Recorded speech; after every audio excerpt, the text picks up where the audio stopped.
Hello, and welcome to East Alabama Mental Health Broadcast. I'm Bailey McConnell, your host. Today we are here with Miss Gina Ivey, and we are going to be talking a little bit about what she does here in Lee County. How are you doing today, Miss Gina? Good morning, afternoon. Are you doing well today?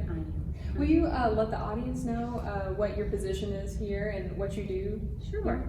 I am the Director of Social Services and Attendance. Many of you think of as Truancy Officer for Lee County Board of Education. And how long have you been in this position? I have been with Lee County Board of Education since 1997. You do the math, it's been a few years. Prior to that, I was a worker at the Department of Human Resources. Okay, wow. And what led you to this position that you had today? Working at the Department of Human Resources, that's a very stressful, high energy kind of job, and the opportunity came that I was hired originally to work with pregnant teenagers, and that was something that I really had a heart for, wanting to work with them, and so that was my first job with Lee County Board of Education. Wow. So we met through the CPC subcommittee. Yes. And what we focus on in that subcommittee is mental health in young people, right? And we learned some statistics about Alabama in particular. We know that for ages 15 to 34, suicide is the second leading cause of death. And for our national hotline, since the beginning of COVID-19, we have seen a 50% increase. So our numbers have doubled in people calling the suicide hotline for help. So what are your thoughts on this in regards to your job and what you've seen in the community here? Well, it's certainly not a surprise. The schools have a very sophisticated suicide protocol that the counselors are the gatekeepers for. And we deal with kids who feel depressed and don't want to be here anymore, to out and out, I want to kill myself on a daily basis, multiple times a day throughout the county, different schools at different age levels from, I've seen them as young as 4th and 5th grade.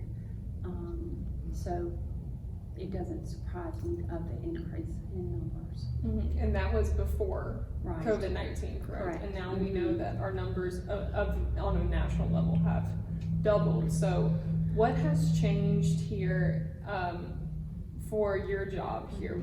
How have you guys adjusted to COVID-19? To COVID, we have, of course, our kids aren't with us right now, and that's a real concern. We have spent a lot of time calling and checking on different kids that maybe we see as high risk. We have had parents to reach out as well to us, and we have done some referrals even to mental health because of crisis at home. It's a real concern for us that our kids aren't there with us in the schools where we have great counselors and mental health therapists and teachers for that matter that watch after our kids and are there for them when they're having a bad time. Yeah. So what do you suggest for these parents that are home with their kids? Because you guys have a very strict protocol in the schools, correct? But right. I don't think many parents know of any protocol, which is something that us as a subcommittee we're working on for the community, is to get a protocol out there for regular people. What do you suggest for these parents? Well, a lot of parents will automatically default to calling the school and asking for help. And many a times they do that, and we have an extremely close relationship with East Alabama Mental Health. All of our counselors know how to get in touch with East Alabama Mental Health, and if parents are not familiar with your services, oftentimes they'll contact the school and say, I need help.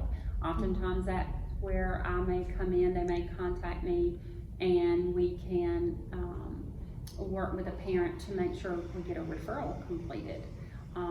On an ongoing basis, we have school-based mental health which means if a parent, like during school time, thinks their child is struggling and needing to talk with a therapist, they can reach out to the school, and the parent can do a referral. And we actually have mental health therapists who come to each school and offer mental health counseling for our kids. So, I hope parents still see the school as a resource for them, even though we aren't in school. We are still there for our parents if they need us. So that's great. I'm sure a lot of parents didn't know that right now, even though the schools are closed, they can call. They can call. Of course, if it's a crisis situation, that's not the first number they need to call. And they know that. But if they know it's an ongoing thing, that they need some direction for resources and things, they know that they can call the school. And even if they get through to the office person, oftentimes they all know to refer to me. And I get emails that say a parent has reached out and needs to talk to someone about resources, and that's something that happens. But if it's a crisis situation, I think it goes without saying, they know to call 911 or to reach out to a hotline number for suicide and things like that. Yes. So let's talk about the hotline. Yes. The hotline that we're discussing is the National Suicide Prevention Lifeline. And what people can call from all over the nation, correct? And then they can get resources from that hotline. Right. And they will refer people to the resources for mental health in their area.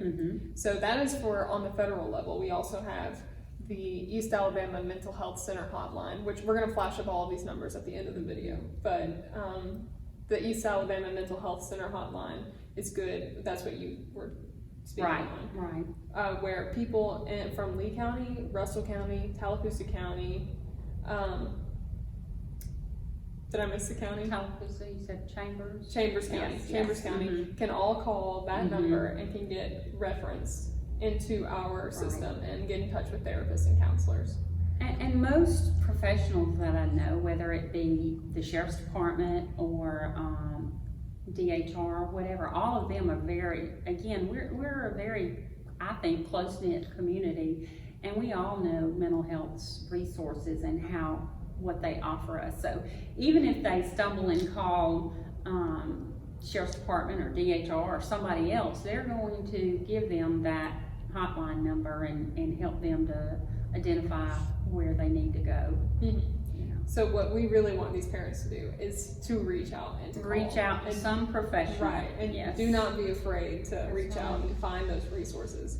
And because a lot of parents are really, if they're a little embarrassed, a little frustrated that they didn't realize their child was struggling. And so there may be a lot of kids out there right now that they are struggling, and parents just are a little bit lost what to do and who to reach out to.